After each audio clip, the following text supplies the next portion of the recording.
जो भाजपा के किसान है वो देशभक्त है और जो हदर्स के है वो दंगाई है। पाकिस्तान के क्या आर्मी है वो? ड्रोन से आप हमला कर रहे हो, आपको शर्म आनी चाहिए, इसीलिए ड्रोन आपने बनाया था। TKCWPM थुक्के चाटने वाला प्रधानमंत्री। आप आंसू गैस छोड़ रहे हो, 60 लोग घायल हो गए, पैर पकड़ के माफी मांगो उनका। समस्या आज का नहीं है, पहले का है। आप इनको इनका हक का पैसा क्यों नहीं दे रहे हो? सरकार डरी हुई है, फोर्स बुला ली गई, ड्रोन कैमरे से हमले कराए जा रहे हैं। नमस्कार, मैं हूं हयात अब्बास और आप देख रहे हैं 4PM न्यूज़ नेटवर्क। लगातार मोदी सरकार ये दावा करती है कि हमने किसानों की आय दुगनी कर दी है, किसानों के लिए सब कुछ किया है, उनका विकास किया है। लेकिन जिस तरह से हरियाणा से, पंजाब से होते हुए किसान दिल्ली आ रहे हैं और जिस तरह पूरी तरीके से उनको रोकने की सरकार के द्वारा कोशिश की जा रही है, कांटे बिछाए जा रहे हैं, आंसू गैस के गोले उन पर छोड़े जा रहे हैं, उसे तो ये लगता है कि ये सरकार जो वादे कर रही है कहीं ना कहीं इनमें खोट है। और वहीं जिस तरह से उनकी स्थिति जो अभी किसानों की है, कितने सारे किसान दिल्ली आने से पहले ही वहाँ बॉर्डर पे उनके साथ बर्बरता की जाती है, ज़ख्मी हो गए हैं कितने किसान, जिसके चलते राहुल गांधी ने कई किसानों से फ़ोन पे बात भी की है। ज़ख्मी हालत में है वहाँ पर किसान और लगातार अपना संघर्ष, अपने हक की बात कर रहे हैं, MSP की बात कर रहे हैं, लेकिन उनकी सुनवाई नहीं हो रही है। जबकि कोर्ट की तरफ से, पंजाब हाई कोर्ट की तरफ से भी कहा गया है कि उनकी बात सुनी जानी चाहिए और जिस तरह उनको रोका जा रहा है उस पर भी सख्त निंदा की है कोर्ट ने। लोगों के बीच जान लेते हैं क्या माहौल है और राहुल गांधी ने क्या कुछ कहा है किसानों को लेकर। हमारे देश के प्रधानमंत्री जो किसानों के हमदर्द अपने आप को बताते हैं, लेकिन अभी तक वो वहाँ नहीं पहुँचे। लेकिन राहुल गांधी बहुत जल्द किसानों से मिलने जाएंगे और किसानों के लिए उन्होंने बड़ी गारंटी का वादा किया है। उन्होंने कहा है 2024 में अगर कांग्रेस सरकार आती है तो उनके सारे वादे पूरे कर दिए जाएंगे। MSP भी जितनी जो उनकी मांगे हैं वो सब कुछ पूरी की जाएंगी। जनता के पीछे जान लेते हैं कि आखिर अन्नदाताओं पर हो रहे ये जुल्म और इस तरह का अत्याचार को वो कैसे देखते हैं। सर, अन्नदाता हैं हमारे देश के किसान, कृषि जो हमारे देश है वो हमारे देश ज़्यादातर कृषि पर निर्भर है और आज किसानों की ये स्थिति है। एक बार इससे पहले भी जो धरना हुआ उसमें 700 किसानों ने जान गंवा दी। आज जब किसान अपनी मांगों को लेकर दिल्ली आना चाहते थे उनको रोका जा रहा है। सोशल मीडिया पर वीडियोज़ वायरल हो रही है किस तरह ज़ख्मी हो गए हैं, फिर उनके साथ वही सब कुछ हो रहा है। सरकार क्यों कर रही है ऐसा? देखिए, अगर देखा जाए तो आज भी अपना जो कंट्री है लगभग 60 से 65% लोग जो है कहीं ना कहीं कृषि से डिपेंडेंस है और उसी से रिलेटेड जो उनके व्यवसाय चलते हैं। तो जाहिर बात है अगर इन लोगों की कोई दिक्कतें हैं तो उन्हें अगर सुना नहीं जाएगा तो कॉम्प्लिकेशन बढ़ेगा और सुनना चाहिए। अगर MSP की भी बात की जाती है तो वादे कई बार किए जाते हैं, वादे पूरे नहीं किए जाते हैं। तो ये जो संगठन है कहीं ना कहीं उनके लिए लड़ रहे हैं जो सबसे ज़्यादा कंट्रीब्यूशन होते हुए भी सबसे ज़्यादा स्ट्रगल कर रहे हैं। तो मेरे हिसाब से तो गवर्नमेंट को सुनना चाहिए और मीडिया को भी इसमें थोड़ा सा फोकस करके, और क्योंकि अल्टीमेटली अगर 60% पॉपुलेशन के लिए वो लड़ रहे हैं तो कहीं ना कहीं देश के लिए लड़ रहे हैं। तो मेरा तो कहना है। आपने बहुत अच्छी बात की कि मीडिया को भी उनका समर्थन करना चाहिए। कि आपको लगता है कि जिस तरह से मीडिया उनके संघर्ष को नहीं दिखाती है तो इसमें भी कहीं ना कहीं उनका हाथ है? एक्चुअली जो मेन शिफ्ट ये हुआ है कि आज लोग अपना बेसिक वर्क भूल करके, कि जैसे मीडिया का काम है कि जो मुद्दे हैं उन्हें उठाना, वो हो सकता है गवर्नमेंट के पक्ष के हों, गवर्नमेंट के विपक्ष के हों, लेकिन लोगों को बेनिफिट के लिए होने चाहिए। तो जो मेन फोकस उसका चेंज हुआ है वो अपने प्रॉफिटेबिलिटी में कहीं ना कहीं चेंज हुआ है।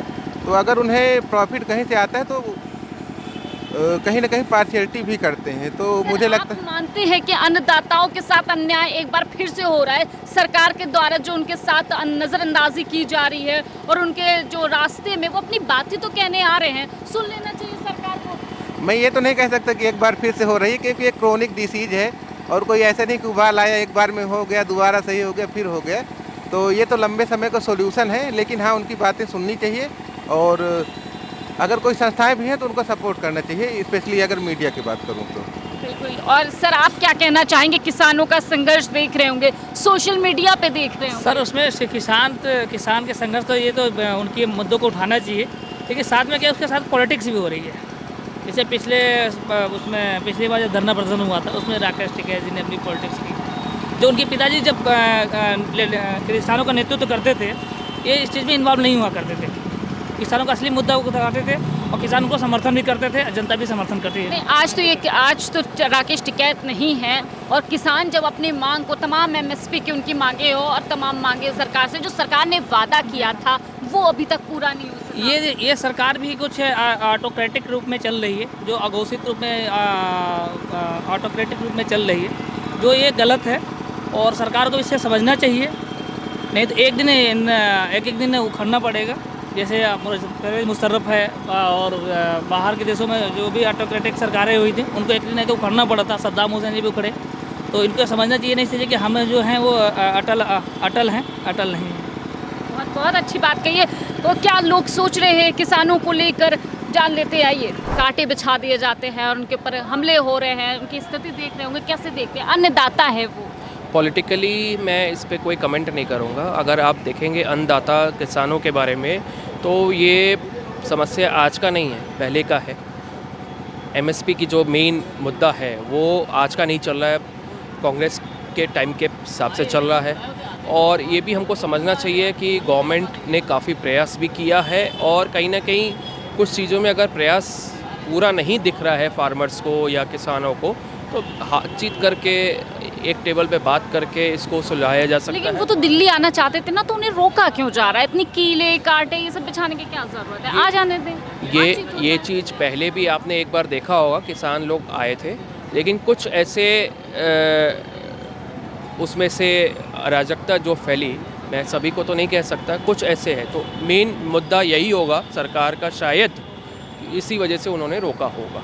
आज किसानों पर जिस तरह का जो अत्याचार देखने को मिल रहा है, वीडियोस सोशल मीडिया पे वायरल हो रही हैं, इसको कैसे देखते हैं?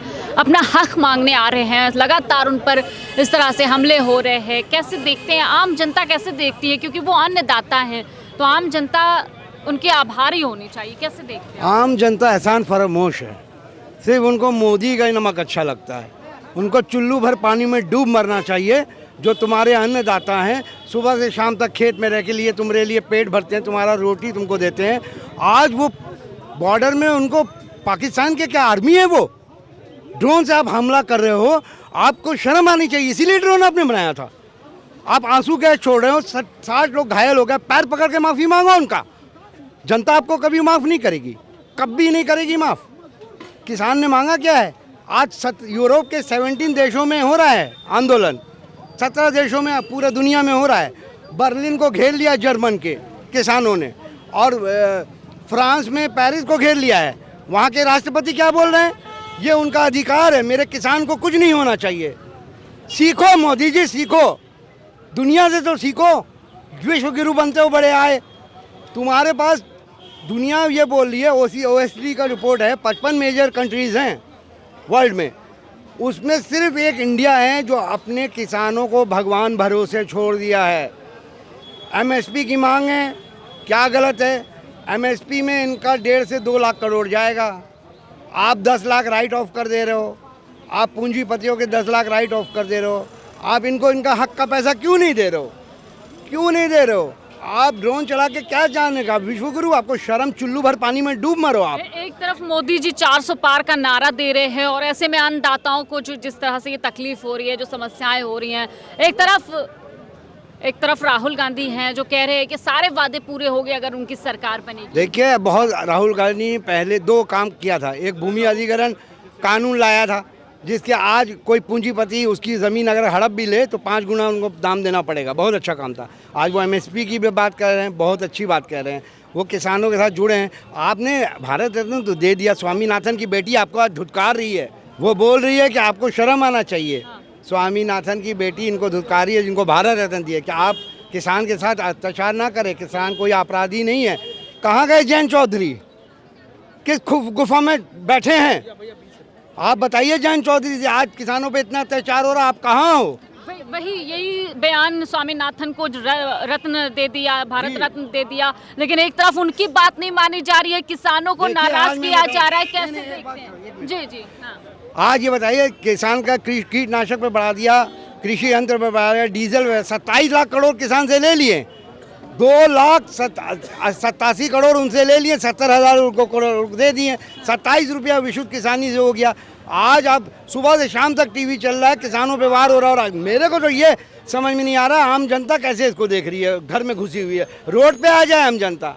और मोदी जी इस बार आपको पता चल जाए, अब हिटलर से कम नहीं, घोषित आपातकाल आ गया है। वो डेमोक्रेसी राइट है, उनको आराम से करने दिए। अगर एक भी बाल बाका हुआ किसान का तो पूरी जनता रोड पे आएगी। ये आपको मेरी चुनौती है। जय हिंद, जय भारत।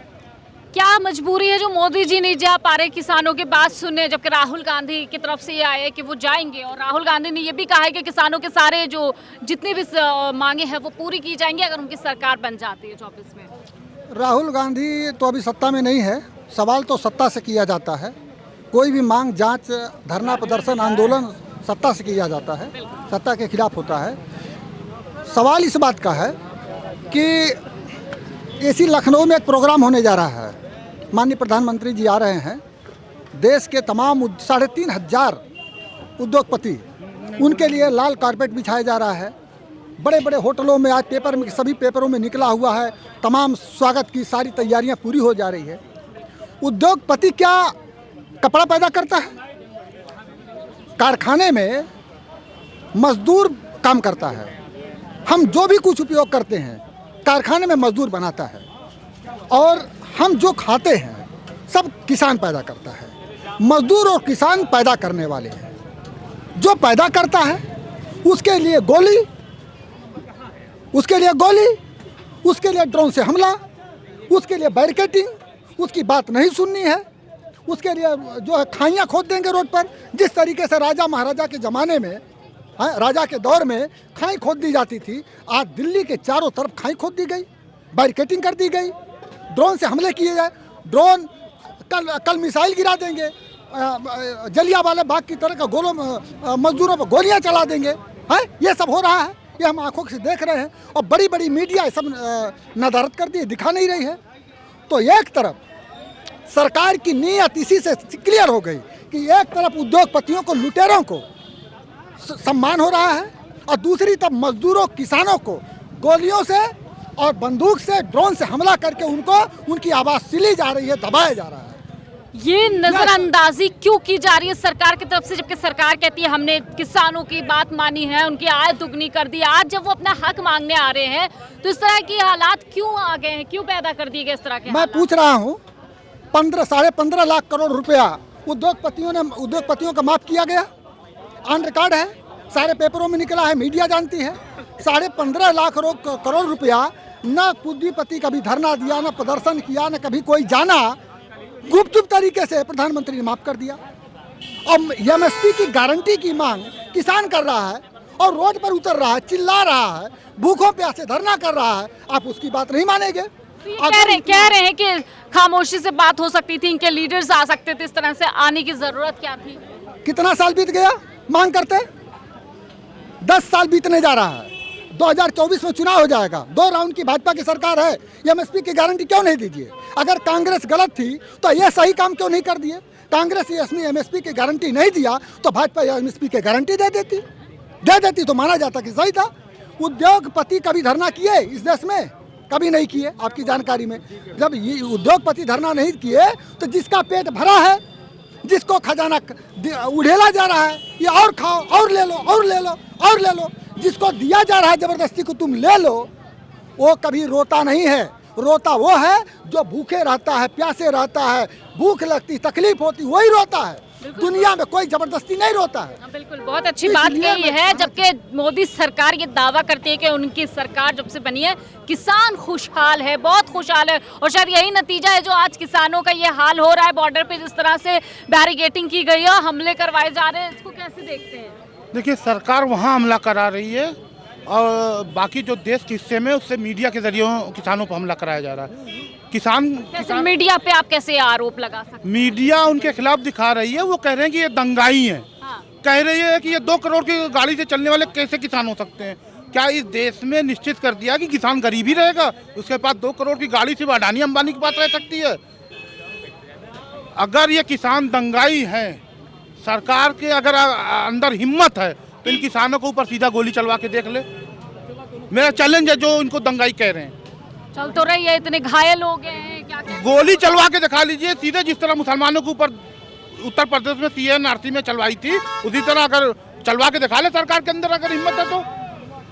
सरकार डरी हुई है, फोर्स बुला ली गई, ड्रोन कैमरे से हमले कराए जा रहे हैं। ये किसान इस देश की आत्मा है। जिस भारत माँ को आप मानते हैं, उस भारत माँ की धरती को चीर कर वो अन्न उगाते हैं, तब हम खाते हैं। आप उसको दंगाई कह रहे हैं? आप कैसे भारत माता को मानते हैं? आपकी आस्था पे मुझे तो सुबह हो रहा है, आपकी आस्था पे मुझे सुबह हो रहा है कि जिस भारत माता को चीर के वो अन्न उगाते हैं और हमको खाना खिलाते हैं, हमको दाना देते हैं, हम खाते हैं, आप उनको दंगाई कह रहे हैं? अच्छा, मोदी जी तो कह रहे हैं कि 400 पार का नारा दे रहे हो, उधर राहुल गांधी जी कह रहे हैं कि भाई अगर हमारी सरकार बनती है तो हम किसानों की हर शर्त मान लेंगे। मोदी जी ने 400 पार का नारा दिया था, वो 500 पार हो चुका है। मोदी जी आप गलत बोल रहे हैं, 400 पार नहीं 500 पार हो चुका है। उन्होंने सीटों की बात नहीं की थी, उन्होंने लहसुन की बात की थी। लहसुन 500 पार हो चुका है, अब मोदी जी 500 पार का नारा देंगे। अच्छा, मतलब वो सीटों की बात नहीं कर रहे, महंगाई की वो महंगाई की बात कर रहे। जिस तरह लहसुन 400 पार मोदी जी नारा दिए तब 500 पार हो गया।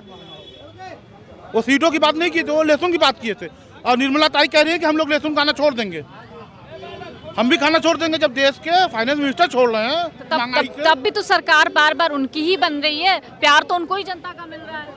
सरकार जनता का प्यार नहीं मिल रहा है, उनको ईवीएम और बीएलओ का प्यार मिल रहा है। 1 लाख से ऊपर वोट एक लोकसभा में काट दिया गया। आप बोले फौरन, जल्दी से आप बोल दिए। हाँ, नहीं आप पे बोलिए, कैसे देखते हैं किसानों के संघर्ष को? मैं कैसे देखता हूँ, जो किसानों के साथ होना चाहिए पार्टिकुलर वो नहीं हो रहा है। आजकल क्या हो रहा है, कुछ भी हो जाए, जो सरकारें काम कर रही हैं उनको कुछ नहीं हो रहा है। बस हमारे देश में एक चीज़ है, मेरे देश में केवल एक चीज़ है, भारत पाकिस्तान, हिंदुस्तान जिंदाबाद, जय श्री राम। बाकी जो मौलिक मुद्दे हैं वो कोई नहीं देखता है। ठीक, मैं नहीं जानता किसी को। आप जय श्री राम का नारा नहीं पसंद करते? मैडम, मैं पसंद करता हूँ, मैं हिंदू हूँ, शौक से कहता हूँ जय श्री राम, जय श्री कृष्ण, ठीक, जय राधा माधव सब बोलता हूँ। लेकिन उसके साथ साथ जो मूलभूत सुविधाएं होती है लोगों को, उस पर ध्यान देना चाहिए। ठीक है, आजकल अमूमन मेरे हिसाब से नियर अबाउट 100% में से नियर अबाउट 65% पैसे कहाँ लग रहा है? अयोध्या में। अयोध्या का निवासी मैं भी हूँ। ठीक, मुझे कोई कुरेद नहीं है, बहुत अच्छा लग रहा है, बहुत बढ़िया है। ठीक है, लेकिन उसके साथ साथ जो जितने लोगों का मकान वहाँ तोड़ दिया गया, जो और सारी चीज़ें हो गई, उन पे ध्यान देना चाहिए था ना कि बड़ी बड़ी कंपनियों को ला के बसा दो और सारी चीज़ें कर दो। गलत है कि नहीं गलत है ये? अब अगर किसान वहाँ आंदोलन करने आ रहा है, ठीक है, आप रोड पे क्या कर रहे हो? बड़े बड़े बैरिकेडिंग लगवा दे रहे हो। ठीक, बैरिकेड लगवाना ठीक है, कील लगवा दे रहे हो, कंक्रीट की दीवारें बनवा दे रहे हो। भैया ये क्या तानाशाही नहीं है? क्या है ये? तो ये कह रहे हैं ना, लोग कहते हैं लिसन टू मैडम, लोग कहते हैं 70 साल से कुछ नहीं हुआ। जब अपना देश आज़ाद हुआ था, क्या था अपने देश में? अपने देश में क्या था? मैं सभी महानुभावों से पूछना चाहता हूँ, क्या था? हाँ, मैं अदर देशों की तुलना नहीं करूँगा। अपने देश में क्या था? रोड थे, कंस्ट्रक्शन था, कोई चीज़ और किसी चीज़ के लिए कोई चीज़ था? ये किसने बनाया? मैं रेगुलर बोलता हूँ, मैं किसी पार्टी का पक्षधर नहीं हूँ। वोट मोदी जी को मैंने किया था, 1 बार नहीं 2 बार किया था। तो आप क्यों नाराज? योगी जी से मैं बहुत खुश हूँ। नाराज क्यों ना हो मैडम, गवर्नमेंटेड एम्प्लॉई हैं, ठीक है, सब बंद के गवर्नमेंटेड एम्प्लॉई। कांग्रेस की सरकार थी, 14% डीए बढ़ता था, ठीक, 3% का लॉलीपॉप दे करके। और अपना लोग, आप लोग क्या कर रहे हैं? विधायक, सांसद, नेता, मंत्री क्या कर रहे हैं ये लोग? इनके पास पैसे कमी है क्या? और एक बात बता दूं मैडम, 1 नंबर से कोई चुनाव कभी जीत नहीं सकता मैडम। ऑन रिकॉर्ड बोल रहा हूँ मैं, 1 नंबर की कमाई से कोई चुनाव जीतने, ये आप भी जानती हो, अपने दिल से पूछ लो। ये जो ये बोलते हैं ना, जीरो टॉलरेंस। अरे भैया, जितने ईमानदार लोग हैं, जितने दूध के धुले, सब बीजेपी में बैठ गए हैं। मैं बहुत सम्मान करता हूँ आदरणीय योगी जी का, मोदी जी का भी, पर ये मैं जान लीजिए कि जितने दूध के धुले, क्या भैया, ये जितने इनके विधायक, मंत्री, सांसद जो जीत रहे हैं, ये फ्री में जा रहे हैं कि दादाजी हमको वोट चाहिए, मम्मा हमको वोट चाहिए, वो वोट दे दे रहे हैं उनको? हैं, दे दे रहे हैं वोट उनको? बताइए आप। ये तो कह रहे हैं सारा विपक्ष में सारे जितने भी जितने भी कारनामे हैं। सुनो, इनका एक फंडा है, जैसे पहले जो है अपना देश जब गुलाम था, ठीक है ना, जब बर्बरता अपने देश पे हो रही थी, जैसे ब्रिटिश काल की जो थी, उतनी भी इस समय इनका एक ही रीजन है उनका, सामने वाले जितने हैं सबको कर दो नंगा। सऊदी में शब्द अपना वापस ले रहा हूँ, सबको कर दो बिल्कुल एकदम खाली, ठीक। और जो बीजेपी में जा रहा है वो टीका लगा के बिल्कुल पवित्र, 1 नंबर से चुनाव कोई जीत जाएगा? कभी 1 नंबर से नहीं जीत सकता कोई। मैडम, कोई बिना पैसा फूके जीत जाएगा? क्या ये लोग जो जीते सब पैसा नहीं खर्चा करते? कोई मोदी जी जो कहते हैं कि हम गरीबों की सरकार है। अरे मैडम, क्या गरीबों की सरकार, कहाँ क्या कर रहे हैं? ये 14 के बाद अगर पुलवामा नहीं हुआ होता ना, तो ये दोबारा नहीं आए होते। और अब आप देख लीजिएगा, अब आने वाले समय पे इस बार तो राम मंदिर पे सरकार आ रही, कंफर्म में आएगी। और इसके बाद जब आएगी ना, तो क्या होगा पता है? पाक ऑक्युपाइड कश्मीर, ठीक, जिसको POK कहा जाता है। फिर संसद में एक बार आदरणीय अमित शाह जी ने बोल दिया है कि पाक ऑक्युपाइड कश्मीर का मतलब पूरा पाकिस्तान, ठीक, सॉरी पूरा पाकिस्तान नहीं, पंजाब पेशावर का पूरा वो, ठीक। तो अब तो अभी अगर चुनाव करा लिया जाए ना, ये 400 पार कहते हैं ना, ये तो हम कहते हैं जितनी सीटें हैं लोकसभा की, ठीक है ना, 80 तो यूपी के सब लोग भूल जाएं, इसमें कम से कम 70 सीटें ले जाएंगे ये। ईमानदारी से बता रहा हूँ मैं, 70 सीटें पाएंगे ये, देख क्यों, क्योंकि इनके पास लोगों का नहीं, एक तो फ्री का जो राशन पानी मिल रहा है, ठीक, महिलाओं सपोर्ट करती, कोई डाउट नहीं है उसमें, ठीक, बट आप ये ध्यान दो, अब शायद जो लोग सुनेंगे मुझे या देखेंगे, ठीक, एडिट करोगे या जो करोगे वो यही कहेंगे कि ये कांग्रेस का या किस में मूलभूत बात, जैसे मैं कांग्रेस था राजस्थान में, ठीक है, OPS लागू किया था वहाँ पे, पुरानी पेंशन हार गई बिल्कुल, ठीक, मध्य प्रदेश में था, चलो जाने दीजिए, वो हो गया। अब आप देखिएगा, मैं यही बोल रहा हूँ मैडम, ये वाइट देख लीजिएगा, अगर 65 से 70 सीटों से कम उनकी नहीं, क्योंकि उनके पास फंडा है और अभी भी कोई उनको 2 पंचवर्षीय कोई हटाने वाला नहीं है, ये तुम्हें ईमानदारी से बता रहा हूँ मैं, ये जान लीजिए आप। तो फिर जनता ये जो संघर्ष कर रहे हैं, किसान, नौजवान, बेरोजगार, ये कुछ भी नहीं है मैडम, कुछ भी नहीं। जिनको इधर उधर जाते देखा, भारत रत्न का भाई श्रद्धेय चरण सिंह जी पूजनीय हैं, ठीक है, सबको ही है, ठीक, दे करके अपने सबको अपने पक्ष में कर लिया, बात हो गई खत्म। अब क्या है कि बस ठीक है, जय श्री राम, जय हनुमान, बाकी जो मूलभूत में जो रह रहे हैं इंसान, ठीक, जो ग्रह में सब मरे साले जाएं अपना, ये जान लीजिए मैडम। TKCWPM, इसका फुल फॉर्म समझ लीजिए, थूक के चाटने वाला प्रधानमंत्री। आप बिल्कुल निश्चिंत रहिए, उस बार तो प्रधानमंत्री को मैं ऐसे बता शब्द तो रहा कह हूँ, देते हैं, आपको डर नहीं लगता? TKCWPM, थूक के चाटने वाला प्रधानमंत्री। 1.25 साल तक किसान बैठे रहे, तब PM ने कहा था मुझ में मेरी तपस्या में कोई कमी रह गई है ना, मगर आज चुनाव सर पर है और देखिएगा, सऊदीया में मंदिर बनाने गया या क्या करने गया दुबई में, वहां से लौटने के बाद ये वही कहेगा मुझसे गलती हो गई किसानों, क्योंकि किसानों के ऊपर इन्होंने ये कह दिया कि ये हिंदू मुस्लिम है हिंदुस्तान पाकिस्तान बॉर्डर बन गया है, ये किले लगाई जा रही हैं, बड़े बड़े सीमेंट पार्ट लगाए जा रहे हैं। आप अन्नदाता को दंगाई कह रहे हैं? दंगाई है वो, अन्नदाता नहीं है भाई इनके नहीं है, भैया आप तो जाहिर सी बात है किसान पुत्र होंगे, ठीक, मैं भी किसान का पुत्र हूँ, तो भैया तो वो किसान खेत में वो गंदाई है भैया, वो दंगाई है वो। वेरी गुड, बहुत बढ़िया, बहुत अच्छा बोल रहे हो, बहुत बढ़िया बोल रहे हो। वो दंगाई है, और दंगाई सुन लो, कान खोलो, सरकारी चीज का नुकसान हुआ, जो भाजपा के किसान है वो देशभक्त है, और जो हदर्स के हैं वो दंगाई है, ये समझिए, सीधा ना, सीधा समझिए, जो भाजपा में किसान है वो देशभक्त है, ये मतलब अब क्या किसान भी अब बट गए हैं, पार्टी वाइज किसान होंगे क्या? बांटने का तो काम किया प्रधानमंत्री ने, देश को बांटने का ही तो काम किया, हिंदू मुस्लिम बांटेंगे, है ना, शिक्षा, रोजगार, स्वास्थ्य, नौकरी, महंगाई में बात नहीं करेंगे, जब इनसे कहो तो जय श्री राम करेंगे, जब मुद्दों की बात कहो तब जय श्री राम करेंगे, इनके अलावा इनके पास कोई काम नहीं है मैम, कोई काम नहीं है। तो देश में एक तरफ किसान, नौजवान, सभी तरह से लोग परेशान हैं, लाचार है और संघर्ष कर रहे हैं अपने हक और न्याय के लिए। फिलहाल आने वाला समय बताएगा कि आखिर ये समय किसका होता है और किसकी होगी जीत। फिलहाल इसी तरह हम लोकसभा चुनाव पर बात करते रहेंगे। कैमरा पर्सन सत्यनारायण के साथ मैं हयात अब्बास, 4PM न्यूज़ नेटवर्क।